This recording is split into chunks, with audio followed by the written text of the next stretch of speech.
Hello, everyone. We are so glad that you are attending the STARTALK conference today, and we're very happy to have this special event to end our first day together.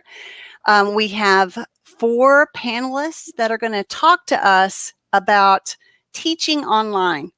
And our overall guiding question for the conversation today is what advice, what tips, what would we want our colleagues, our teacher colleagues in the STARTALK family to hear about teaching online that they can then use as they prepare to teach online with their programs this summer. So here are our panelists, and I'm going to ask them to introduce themselves. So, Henny, would you start us off, please? Hi, everyone. My name is Henny Chen. I start STARTALK program since 2007. Wow, I know. Okay, it's 15 years. This year, I am the lead instructor for a Northeastern University for Student program. I lead a 5 master teacher to teach students, and I generally I work for Morrow Catholic High School. All right. Okay. Who would like to introduce themselves next? I can go.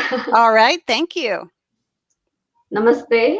My name is Vidya Nahar. I'm based in Buffalo Grove. It's a suburb of Chicago. I teach Hindi out of a private institution called Balodyan. And I am the program director for Chinmay Mission, with which Chinmay Mission I've been working with the startup program since 2011. Oh, wow. Lots of experience here. Oops, sorry. Who would like to go next? I can jump in. Thank you. Marhaba, everyone. My name is Alat Razik. Oops, sorry. Mm-hmm. During the academic year, I'm an Arabic language teacher at the high school level in Boston. This is my 10th consecutive summer with STARTALK, and this year I'll be the academic director for our Arabic STARTALK program here in Boston. And I'm so excited to be with you all today. Oh, thank you. All right, Yuliana. Hi, everyone. My name is Yuliana Gunn. I am currently the Russian instructor at the University of Colorado at Boulder, but I have worked as a lead instructor for Arizona State University's STARTALK program since 2015. Oh, wow. I'm also very excited to be here. All right. So all of these teachers have also been teaching online throughout the academic year, the past year, year and a half, and they have some things they want to share with us. So let's look at our very first question. So the first question is, from your perspective, what have you found that really helps create classroom community? And because this is an issue, very many of the students that will be coming to our programs this summer have never participated in a STARTALK program before. They don't necessarily know their teachers, and they're going to be meeting them in the classroom for the first time online. So how do we create this sense of classroom community? What have you found that works, that will get students engaged in what you're teaching? So I'm going to start it. Okay. Yeah. So basically, as Greta mentioned it before, my suggestion is that probably we can go, and also is a reminder from myself as well. I will say, okay, setting the tone is very important. So the very clear expectation about how student is going to do, what kind of material they needed to have, and also rehearsal with them. So my suggestion, the first one is I will do the, I will say before the program start, okay, I will do the online practice with the student to make sure what kind of things the student needed to work on that, and also have a clear expectation about what kind of thing. So we're going to pretend, okay, every student did not have any experience about, so we don't assume about what kind of experience they already have online during the pandemic. Probably they have nothing about that one. So one is about online learning. The other one is about new language learning, because for students who enroll for the summer talk STARTALK program, they probably don't have an idea about what is STARTALK program about. So have a clear setting a tone message with them, and also for the online presentation or orientation with them. And then before the program start, okay, there probably is a good idea to remind ourselves to clear what is the past that we have. No matter we have a successful experience before, or we did not have any experience before, we will start for the very clear start. I'm done with the speaking. I would like to follow that up with, I think, like Henny said, I think transparency is key. So, for example, after teaching online for almost a year and a, is it a year or a year and a half? I can't even tell. Feels like 2.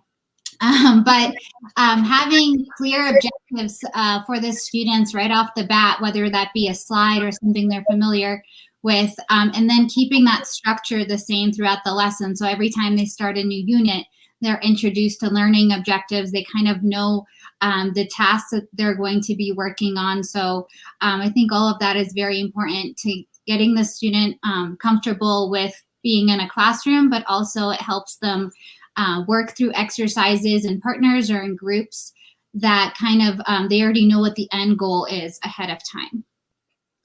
Yeah, thank you so much for that, Juliana. There's some details I'd like to add to that as well. For my classes, I found that there are 3 key day-to-day classroom rituals that have been very helpful for us, specifically for the opening activities, main activities, and then closing.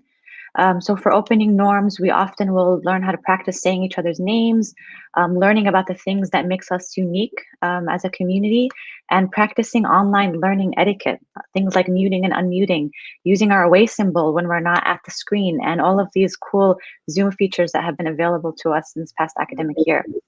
For main activities, the students are provided with starter sentences for breakout rooms because that's one of the trickiest areas to get students actually conversing. So we have a designated place for students to actually record their answers. It really creates accountability and motivates learners to listen actively. And then for closing activities, we will often practice unmuting and saying goodbye to one another and setting that as the daily expectation to be repeated daily. And it becomes a part of who we are as a learning community. Okay, very nice. I like that idea of giving them the prompts when they're in the breakout rooms so they can have a good, meaningful conversation.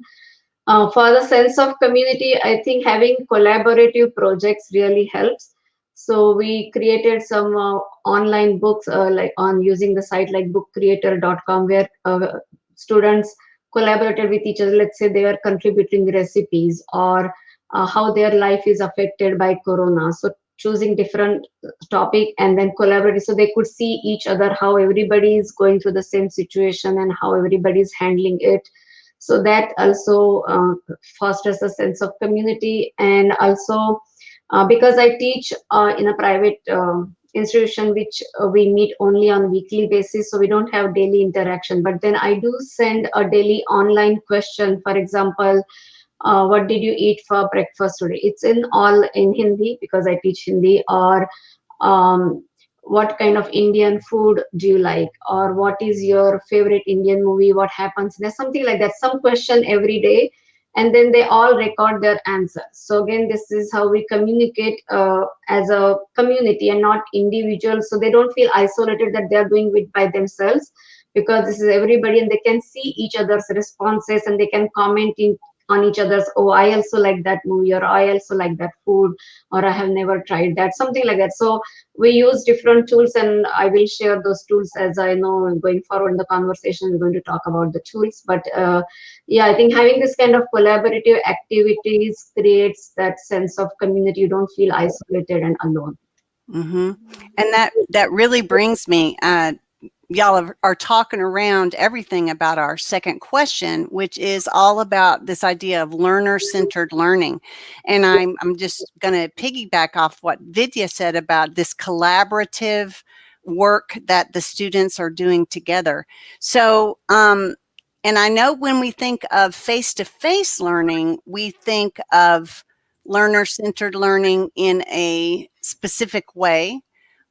So I guess my question is, when we are teaching online, along with what do we do to encourage learner-centered learning, does learner-centered learning look different when we are teaching online? And if so, how? And how did you adjust a little bit to get this idea of still being learner-centered, but online, and where you have to do a lot more as a teacher? You have to direct, but then how do you get them to take over the learning?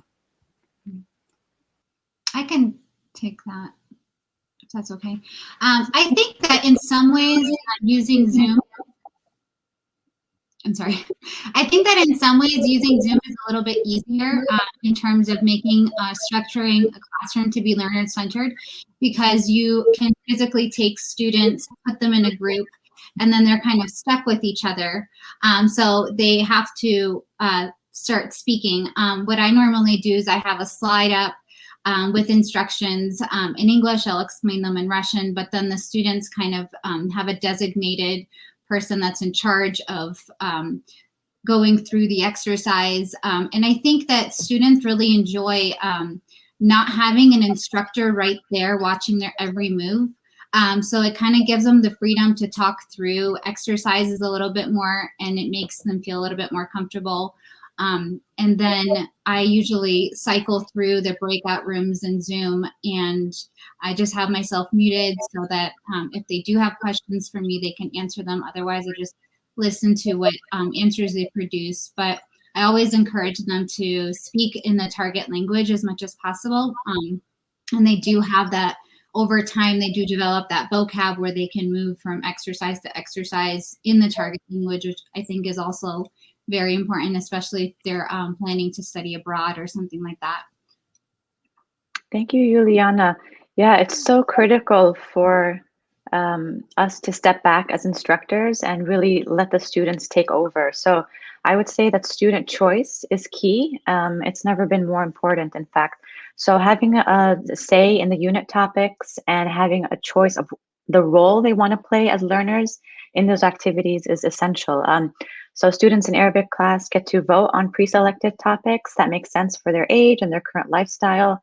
And they decide on the role that they want to take on during group and pair work activities. So we have had roles in the past that are the scribe, the designer, presenter, the language coach, or the cultural expert. So Zoom has this really awesome feature as well that allows you to jump straight into stations by renaming the breakout rooms. So the students get to decide where they want to be at which point in the class. And they also have a Who Wants to Be a Millionaire style lifeline badge, so they can seek support from trusted friends and help for answers that they're not too clear about. And so I would say overall, just a bit of organized chaos is really healthy in the online learning platforms, and there's greater buy-in and overall engagement.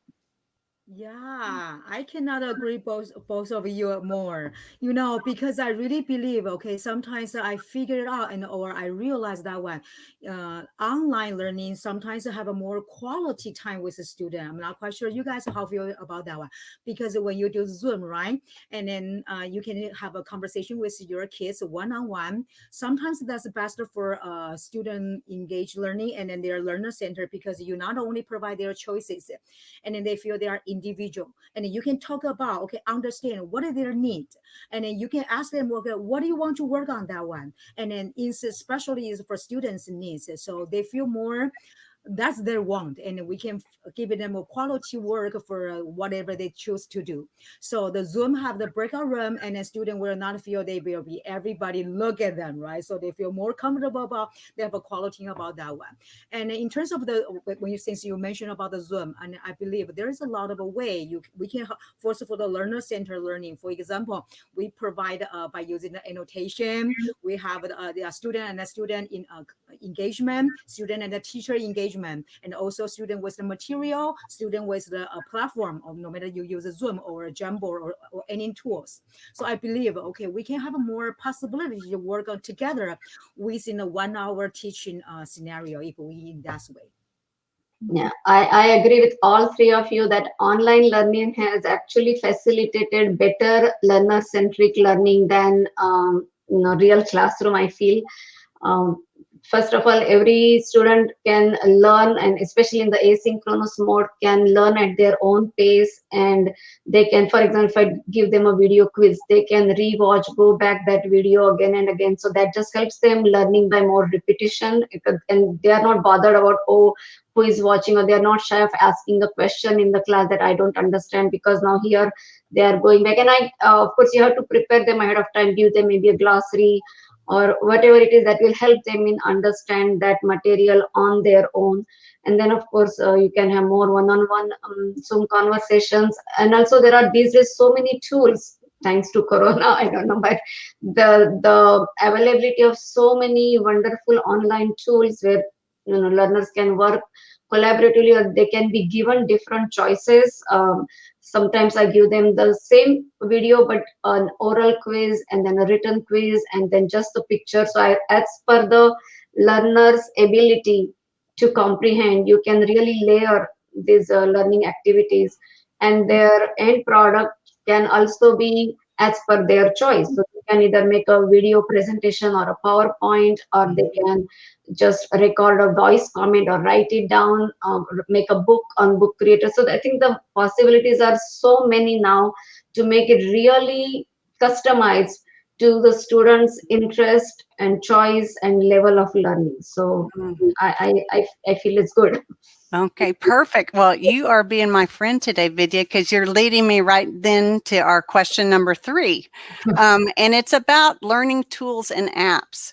Part of one of our STARTALK principles is working with authentic text, staying in the target language, culture. Okay, so let's kind of think about these things.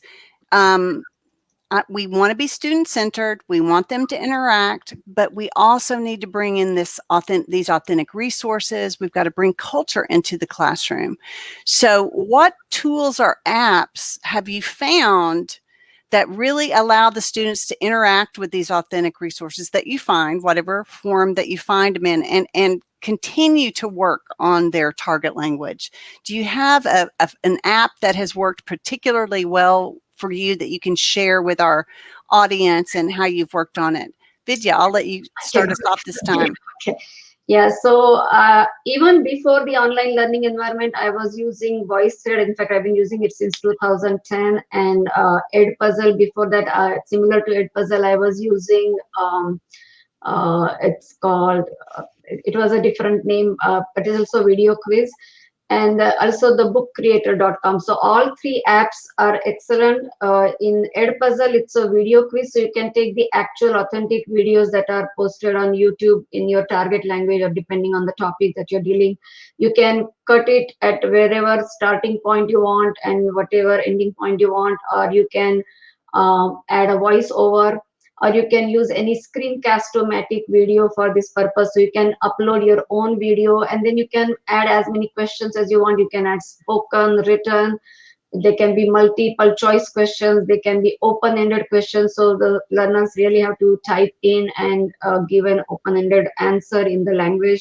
Or you can just write notes about whatever they just watch. And if you want them to know something, you can add a note. So I think it's a really versatile tool, and you can do up to 20 quizzes for free. So that is also a good part to know, especially if you are in a program and each teacher gets to have 20 quizzes, then you can divide among yourselves and design as per. And then VoiceThread is another excellent tool, because it helps you assess their comprehension, listening, and spoken. It's not just writing things. So on the VoiceThread, you have to record your comments in voice. You can comment on each other's responses. For example, one of my students, she's really interested in painting. So I had her record, first write the comments about her picture, describing her pictures in simple Hindi, because she's a novice high learner. Then we posted those in the VoiceThread, and she recorded her comments about her own picture. So that's really personalized, because it's her art and she's really connected to the art. And then others also recorded their comments about her pictures. And then another tool is bookcreator.com. So where you can create books collaboratively, where learners can collaborate with the teacher among themselves, or even their own book, maybe on different topics that they are learning currently. So all 3 are fantastic tools, and they all allow you to work in your target language. So whatever language you have, you can still utilize it. So I highly recommend these tools. And if we have time, if you want me to talk more about this, I can certainly talk. Otherwise, I will pass it on for now. Okay, maybe Juliana, you want to take it? Do you use any tools? Sure, I do. I use a few things. One of the more fun and like low stake apps that I use is Kahoot. It's easy to test small amounts of vocabulary. I think the students really like it because it's competitive. But in addition, like for example, in Russian, we're teaching verbs of motion. So it's really useful because you can put in images as opposed to just static words, and students will have to figure out based on content for that. We also, what I really like is we use the learning management system Canvas, but there's an option there that you can just record a video and students can just upload their videos in there. But for example, in my second year, students were asked to convince their friend to go to the gym because it's COVID and no one's getting out of the house. So they had to record a 2 or 3 minute video on, something that where they have to, it's either like a mock phone call or a video or things like that. But it's actually really helpful to grade because the students get a lot of practice as they're recording it. They really like it. Some get into these roles. I had another project where students were asked to memorize a famous Russian poem. It's called I Love You. And this one student chose to go out on the mountaintop and record it there, which was really interesting and creative. So they're definitely, even being in quarantine or during COVID, using these tools. And the other thing that I found recently that's really helpful is embedding a timer within Google Slides. So it can be like a countdown for a minute, where for a minute or for 2, students have to sustain a conversation. So you can just put them out into groups. They can start it, the timer ticks down, and they just have to make sure, it's kind of like a hot potato thing where just have to make sure the conversation doesn't get stale or awkward, because no one likes awkward pauses. And so that's the task. And I think that's really helpful in getting students to actually be creative with the language, especially, as it pushes them to the next level, and also gets them to stop thinking specifically just on grammar constructions, but really use it in like a real world context via being online and everything. Yeah, thank you, Juliana. We've also used Kahoot, and it's such a fun activity to get students really energized. And that's been before COVID, even during this time as well of online learning. But there's a lot of activities we've been using and apps for the Arabic program. So social media has been really, really huge during this time. It's been so great for the interpretive reading and listening activities, specifically TikTok, Instagram, and Snapchat. High school students love the content that's on there. Google Earth has been a really helpful feature to get students kind of thinking beyond the classroom walls. So we roam the streets of Jordan and Palestine, looking at street signs, restaurant names, and to keep it even more local, you can also refer to like the Metropolitan Museum of Art and the Smithsonian Museums in Washington, D.C. have really awesome maps that are available in multiple languages. So we've used the Arabic maps before. Jamboard is also a fantastic feature for presentational tasks. The students love collaborating on there. Very easy, low preparation for teacher, and very ease of use for students. And finally, there's a website called Natakallam, which offers guest language partners who are displaced persons and connects them virtually with students in the language classroom. And it's supported, the languages supported are for Arabic, Persian, Kurdish, and French as well, I believe. So the students really enjoyed working with language partners from across the Arabic speaking world. And it really gets them kind of thinking just beyond, as you were saying, Juliana, of grammar and just pushing them to speak in the target language. So I'd recommend all those. Yeah, I'm so happy Ella just mentioned about social media, because I believe that is the authentic material and the resources. And then we know that a STARTALK student program probably only have 4 weeks, 6 weeks, or sometimes only have 2 months. So in a short period, we don't have time to practice a lot of tools. So in my case, I will recommend to my teachers about, we probably only pick 2 very important software or tools, and the student use that one all the time. So, okay, Twitter, Instagram, okay, can be used interpretive mode for students to look at those resources about authentic material. In terms of a presentational or interpersonal, I probably recommend about the Edpuzzle. Okay, just you guys just mentioned before, Edpuzzle can bring a lot of media or video. Go to there and then we check in their understanding. And also, okay, this year we are going to use a Go formative. I believe a lot of teachers already use a Go Formative for best tool, because they have a lot of different level activities that we can use. So in terms of to go a lot of different tools, we probably just choose one and use the tool for the whole program. Probably it's not get a student feel overwhelmed. Mm-hmm. That is a really good point to bring up the length of our STARTALK programs. That is something that is different for those of you who've been teaching in the academic school year. You're looking at an expanded time frame, right? And kind of keeping the students engaged over time. But our STARTALK programs, really, I always think of them, they're just 1 unit long, right? Just 1 unit. And so that's a really interesting thing to say, to think about what are the tools we're going to focus on, depending on how long our student programs are, how much time they have to really get in there and learn how to use that app well. Great suggestions. This is really informative. I'm learning a lot, even as I'm listening to you guys, and I see some of y'all are writing notes down too, just like me. So I can't believe it, but now we're at our very last question. But this is also an important piece that we have to think about. We know how we do this face-to-face, right? We know how we do this. STARTALK is looking for those checks for learning. We still need learning episodes, lesson plans, all those kinds of things. And then feedback. Again, one of the many things I hear is that giving feedback to these students is another thing that we have to think through and do maybe a little differently than we do during a regular STARTALK face-to-face program. So what tips do you have? How do you do checks for learning? How do you assess progress? And then at the same time, how do you give them feedback that's going to help them do better? I can start us off. So yeah, I'm sure many other teachers have experienced the same difficulty as well of giving feedback. And there's a lot of trickiness with error correction in online learning. So this past year, I've really explicit correction in an effort to really keep that affective filter as low as possible. So with the goal of extending the life of the conversation and really providing room for enjoyment, I've been using the chat feature to privately support students and offer feedback post interpersonal activities.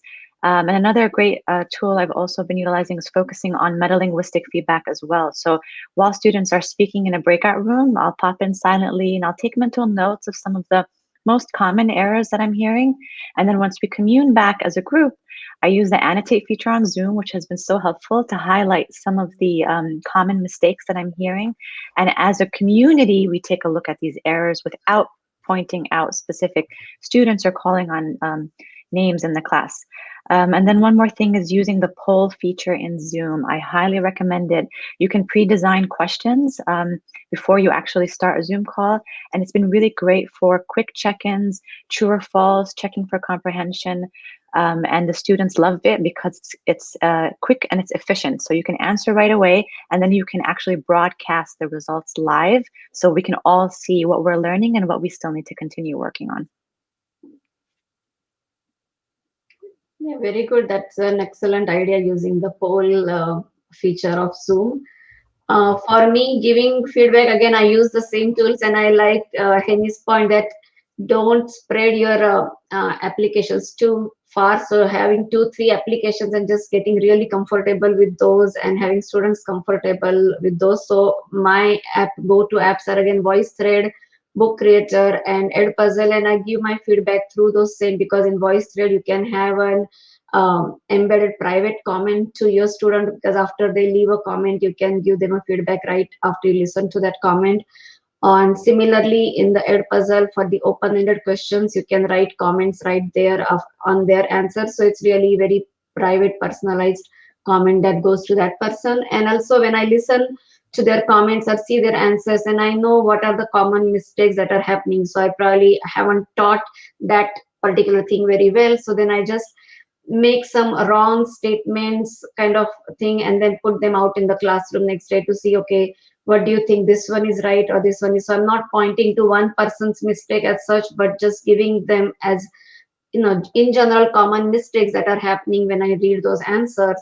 And then they choose the right sentence, or they correct the sentence, or choose. So it's more in general, I would not say feedback, but it's assessment for me, and it's guiding my next day's learning for students, because I see what is happening when they put those comments on voice thread, or write their answers in Edpuzzle, and that tells me how I need to tweak my next day's learning. So that's kind of a formative assessment tool.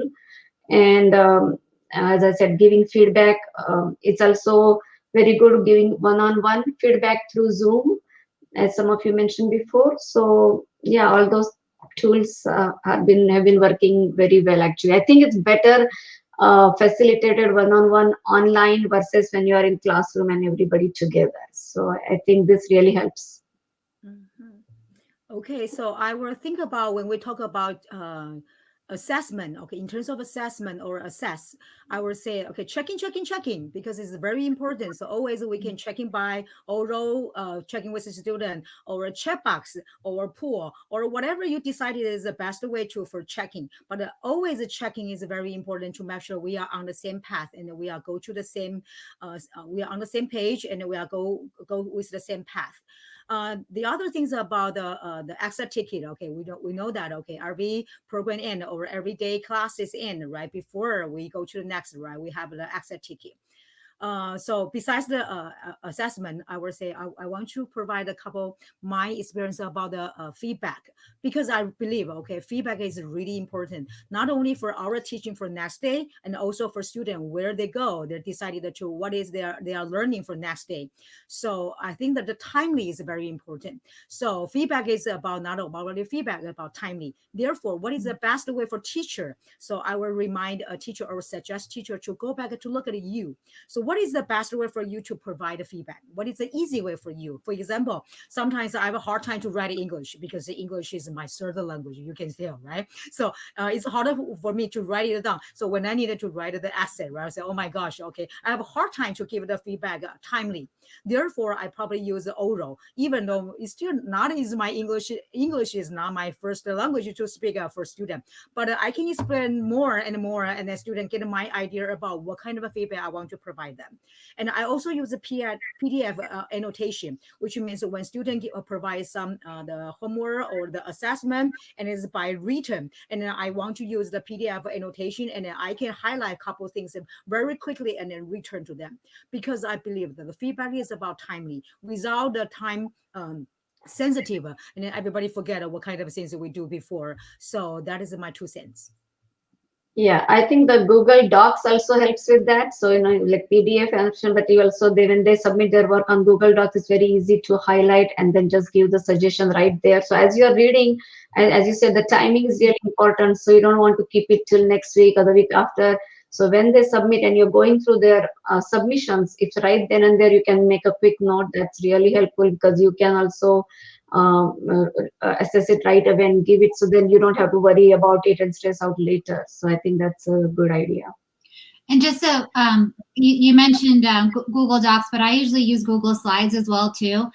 For example, for the lower levels, if they can watch a video in a breakout room and then just provide basic information, I use it in form of a graphic organizer, where they just fill in a table as a group, and then you can kind of watch which group is doing what, which question they might be stuck on. So I think that's a really important tool. The other thing that I wanted to mention was I'm really a fan of, especially for interpersonal communication, for higher levels, for example, like recording a debate or a discussion on something. So what I have my students do is prepare certain points. Like, for example, we mentioned social media is very popular. Well, I was asking my students, what's better, Twitter or Instagram? And they chose the two. So then they had to come up with arguments for and against each one. And then, so that was a presentational performance task. But then afterwards, we also had to come up with counter arguments. And so that was kind of an on-demand spot check. And it was a really fun debate. So we've kind of, for second and third year levels, which I know a little bit more advanced, have used that. But I think the ability to record Zoom classes and then come back and grade them later, and same thing for the videos that I mentioned earlier. Again, it's just easier than conducting an oral assessment on the fly and then maybe forgetting some things or jotting down notes. I think it also gives the student something to take away, so to add to their language portfolio if they want to later. Mhm. All right, y'all have really given us some great ideas here. And as we close, I'm going to give y'all a little bit of time just to think. If you were to be able to talk to teachers of our student programs, what is one encouragement, one piece of advice, or maybe one suggestion that you might have? What is one thing that you would want to share with them that you feel is important for them to keep in mind as they plan to teach their learners, no matter what age they are, this summer in a virtual or hybrid or online or remote environment? So I know I've popped this on you without a lot of warning, but if you could just say one thing, what would be the thing that you might say to them as they're preparing for their summer programs this summer? I would say whatever you're planning to teach, if it's I have to just say one thing, I think preparation really helps. So whatever material you're going to use in your learning, if you can give maybe a written copy or some printed copy, something to your learners ahead of time, so that sometimes they don't know, they don't have the easy access to printer, or they cannot always do things when you want them to. So if you give them something like, we usually print a booklet for our programs, the whole thing, whatever lessons we have, so the activities, everything is printed in one booklet, and we give them. Now, we did this before for in-person program, but we'll also do this for online program, and I think it will be really helpful for them to have that printed resource with them instead of always looking at the screen, and that way they have the material ready before your program begins. That's one tip. I can give more, but I will others take over. Okay, I'm going to say two. Okay, even though Greta only asked one, but I believe that is a go together, so I have to use that one as a two. I will say, in the past, we always encourage teacher dream big. But in terms of the short summer program, I would say, okay, make sure, okay, don't drink it too much. So less is more. We always talk about that one. But my two is about age appropriate.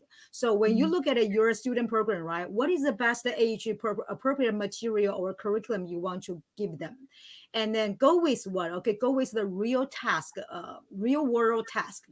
I believe that one, when we talk about student engagement and when we talk about the classroom community or the feedback, if we have a very clear age appropriate plus the real task, real world task, then students already hook on that, because they believe that they can do a lot of things to connect with their life, and then they will automatically go with you. So in that case, I would believe that is the key elements I want to feedback about that. Yeah, thank you, Henny and Vidya. I wish I had this advice last year when I started this virtual teaching. I would also add to that, as you were saying, Henny, really focusing on the quality of the content that we're delivering this year over we don't want to give too much. We really want to focus on the quality of it, and taking that time in the beginning to build a sense of community among the staff, the teachers, the administration, as well as the learners. Really doing that up front will create a wonderful program overall. And I'd say choose kindness, because we're going through different things and everyone is at a different place during this time, and we still are in a pandemic. So always choose kindness during this time as well. And just to thank you. I think these are wonderful suggestions. For me, I just have a really broad suggestion, and I think it works. I've worked, 3 semesters now online, and I still think students are so interested in learning languages that they do make similar goals regardless of the way the information is presented. In some ways, things are better. In some ways, that is not. But it's a work in progress.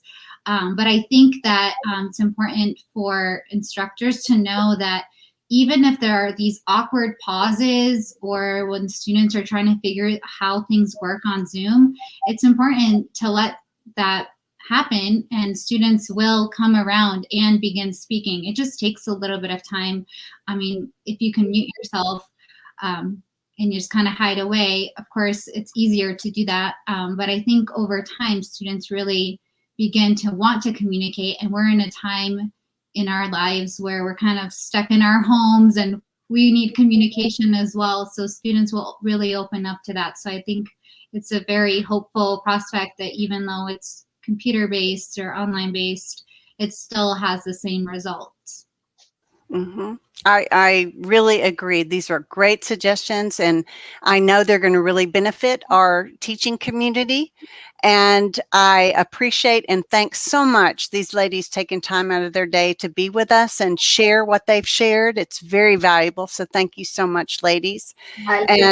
I'll say one last thing, that Yes, we go have ahead. all got this. We will get through this together. So don't worry. This is going to be fine. Don't worry. Take it easy on yourself and your students, and you'll be fine. Oh, thank you so much. That's just a wonderful way to end our conversation today. Thank you again so much, and enjoy the rest of the conference.